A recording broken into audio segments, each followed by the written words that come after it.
Shikues të nderuar, Talpo Televizioni ju përshëndes, ju ftoj të ndiqni edicionin informativ të lajmeve.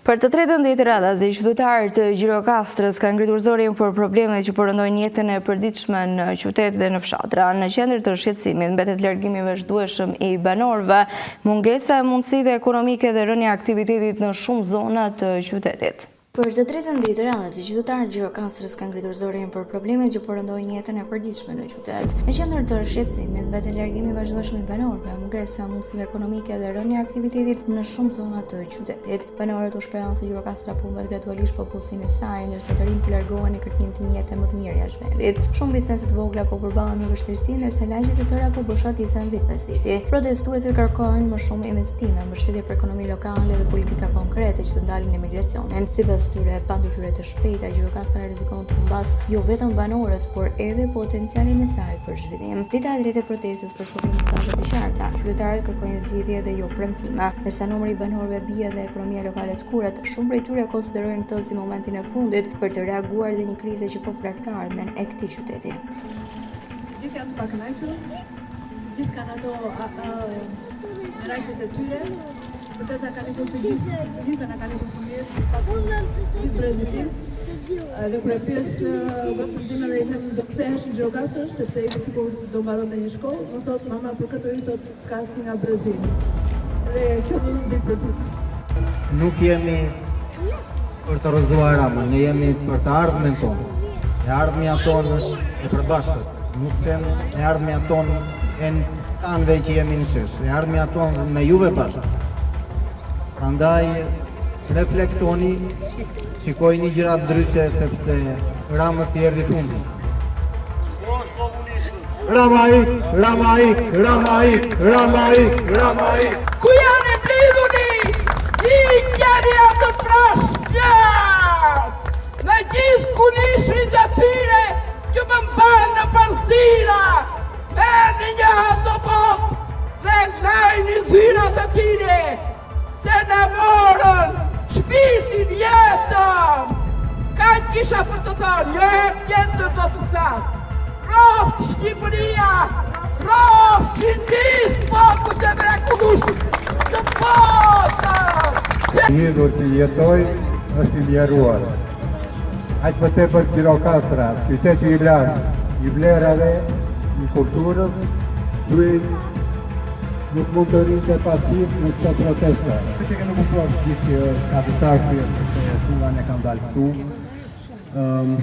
Një nga arsyet kryesore në faktin siç e mendoj unë është fakti që njerëzit kanë vajtur në një pikë që kanë ndulluar sa kanë ndulluar dhe ka ardhur momenti që është mbushur kupa. Shumë veta thonë që kemi dalë këtu vetëm për Zvëneci. E kam dëgjuar shpesh edhe biseda që kanë bërë. Dhe nuk besoj që është kjo arsyeja e vetme, sepse besoj që Zvëneci ishte pika ku mbush kupa. Dhe ne të gjithë duhet që dalim, sa na folin shumë mirë faktikisht, që sado pak, çdo gjë për diferencën e vet. Një nga arsyet pse unë jam këtu, nuk e di se sa veta mund ta di, nuk është se e shfaq shumë veten, por unë jam goxha brojtje si kafshë.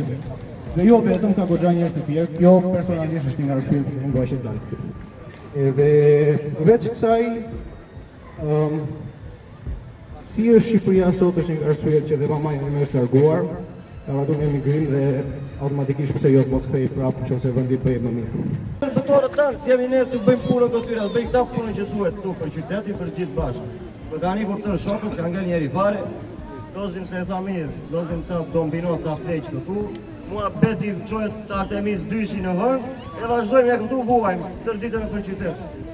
Kjo është se pa pranueshme fare, të vendosen t'jem të rinj, të bëhet, ore qoftë të bëhet dhe me vot besim e popull, se kjo punë shumë po vete tani. Poshtë e Dirama, poshtë Sali Berisha në burë të gjithë, dhe jo në vetëm në burë, po të konfiskohet pasuria e dikret popullit. Se janë lekët tona, edhe këto bizneset këtu në pazar që s'vjen asnjë rinë këtu për i kuvend, që rinë qeshin, se jemi në 30 veta këtu. Edhe një tjetër, edhe një tjetër, tek punë prap ka rëndësi për mua. Gjirokastra ka filluar në vizë, kemi qenë qytet që nuk kemi marrë shumë me protesta me gjëra, ne fillojmë, njerëzit kanë filluar po kuptojnë se çfarë po ndodh, e ani këtu se nuk ju gjen gjë, jo. Nuk ju gjenë gjefare, biles për të mirën tuaj.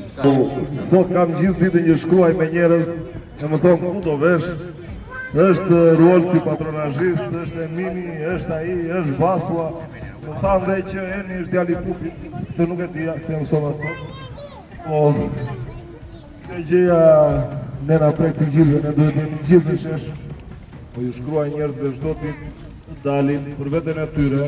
Dhe po më qajnë hallin mua si do t'ja bësh ti, më thonë mua si do t'ja dalësh ti. Unë e kam zgjidhur deri diku të paktën për të jetuar në Gjirokastër se e kam ndarë madje. Dhe shpresoj që të gjithë shokët e mi të kthehen në Gjirokastër dhe të jetojnë këtu. Dhe fëmijët të rritin këtu dhe të mos na ikin e para. Se ne do na ikin fëmijët. Na u bën për 10 vjet do na ikin fëmijët e gjithë. Dhe me gjithë këto të mira dhe lekët që do nxjerrim në këtë qytetin tonë, unë them se do ndërtojmë një azile të bukur që të rinë gjithë bashkë, pastaj të rrezim domino, se gjë tjetër nuk na ngelet. Kështu që të mos na ikin fëmijët, mos ikim dhe ne se ushtër ngua do ikim gjithë. Unë shpresoj që nesër të jenë më shumë njerëz, shpresoj që të gjithë të dalin zëri tonë të dëgjohet, sepse ky qytet ka nevojë vërtet dhe meriton. Është qyteti më i bukur në botë. Ju falenderoj gjithë. Djastët, si të qendrës, si të thjeshtët, si të papolitizuarit, i vë përpara. Të gjithë jemi bashkëfajtor në momentin që flasim vetëm në kamera, në momentin që adresohemi vetëm në mënyrë anonime, dhe Gjirokastra ka një problem të madh me anonimitetin. Unë vetë jam gjirokastrit 24 karat, po jam shumë i shkënjyer sepse këtu ka vetëm 4 apo 5 kokra që janë të qytetit Gjirokastrës dhe është një turp i madh për ata që mbahen për mendje, për një koqir, për dhënie mendjesh dhe për ata që në Facebook nuk ngurojnë të shkruajnë 50 milion gjëra, po të paktën nuk e marrin dot mundimin të vinë mund të shesh qerqizit. Megjithatë, duhet të falenderoj dhe t'ju përgëzoj se për mua, domethënë për Gjirokastrën, për prishmëritë e mia jemi shumë. Është ditë e drejtë, kemi qenë 90 vjet aty në bashkë, 70 vjet aty në dytë dhe po shoh që po mbajmë akoma. Pavarësisht se Pezana mund të qeshi, po mbajmë akoma, jemi mirë, domethënë kaq vetë sa jemi. E kursejmë prezencën, po jemi mirë. Megjithatë, neve mund them të presim pak këtu akoma, nëse ka dëshirë tjetër dikush të flasë. Broma ka venduar i gjatë edhe pas diskutimeve që kemi pasur me njëri tjetrin. Edhe një fenomen që njihet në aspektin psikologjik është frika. Frika kur ka hyrë në atë në edhe në historinë e gjithë Shqipërisë, frika është element i kyç. Ka folur në media sociale për vjetër për frikën, por duhet kuptoni një gjë që të hy frika në atë në dhe në organizëm dhe në mendje dhe kudo, bëhet shumë shpejt. Për ta larguar frikën, do shumë kohë. Edhe ndaj unë insistoj dhe shpresoj që edhe nëse jemi 10 veta, ne duhet vazhdojmë të jemi këtu për të treguar njerëzve që frika luftohet. Edhe unë kam frikë, keme sinqert, edhe unë kam frikë se që do mi ndodhi gocave në kopësht dhe në shkollë, sa te ka njerëz të cilët janë me dashe pa dashe të lidhur me politikën. Nuk kam frikë për punë se unë isha një burë shtetërore dhe ika, Enin edhe po të dojë nuk e merë njeri, kështu që kemi shpëtuar nga kjo aspekt. Po kemi frikë se mund të na persekutojnë kudo edhe si do, po ka vetëm një formë për të kuptuar që në të vërtetë ajo nuk ekziston, kur vjen këtu. Edhe kur ju shikon juve që këtu nuk kemi vetëm ne që mendojmë se është gabim, nuk kemi vetëm ne të guximshëm, po ka edhe ca të guximshëm tjerë. Dhe për Gjirokastrën si qytet, ky është guxim shumë i madh. Por dijeni që Tirana do vi edhe për krahje, edhe ne 20-30 veta. Dijeni që do vi diaspora, dijeni që do vinë edhe ata që janë të jeshtur në shtëpia. Vetëm ne duhet vazhdojmë të rezistojmë dhe të rrim këtu çdo ditë, pavarësisht numrit. Numri nuk është e rëndësishëm, e rëndësishme është energjia dhe dashuria që ne kemi për këtë qytet dhe për Shqipërinë. Jemi këto momente me zhvillimet kryesore nga vendi.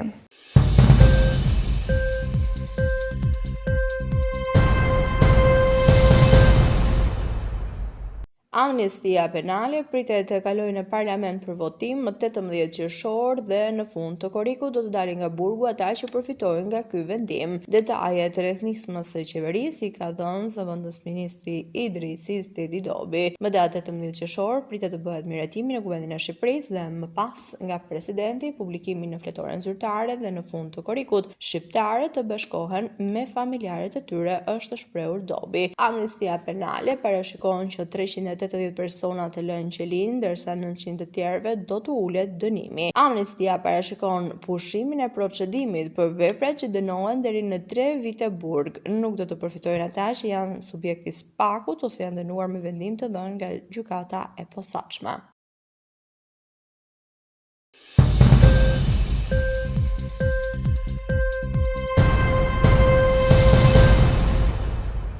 Çmimet në vend vijojnë të rriten me ritme të ndjeshme, sidomos gjatë 2 muajve të fundit. Inflacioni arriti në 3% në muajin maj, niveli më i lartë në 29 muaj, nxitur kryesisht nga rritja e qirave, çmimet e ushqimeve dhe kostove të transportit. Shëndimi i energjisë së bashku me rritjen e kërkesës turistike për akomodim kanë ushtruar presion të fortë mbi koston e jetesës, duke i bërë atë të papërballueshme për shumë qytetarë. Çmimet në vend kanë hyrë në një tjetër valë rritje, duke prekur drejt shpenzimet e familjeve shqiptare. Të dhënat të fundit të Istat tregojnë se inflacioni u ngjit në 3% në muajin maj nga 2.2% që ishte një vit më parë. Ky është niveli më i lartë në 29 muaj që nga janari 2024, kur treguesi ishte 3.4%.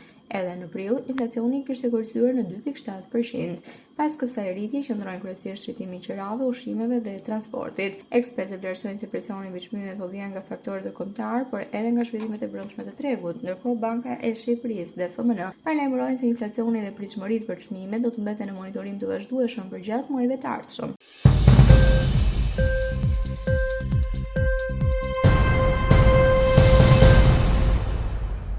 Ishte gjithçka e përgatitur për këtë edicion informativ lajmesh. Unë ju falenderoj për vëmendjen tuaj. Bashkë mirëpafshim.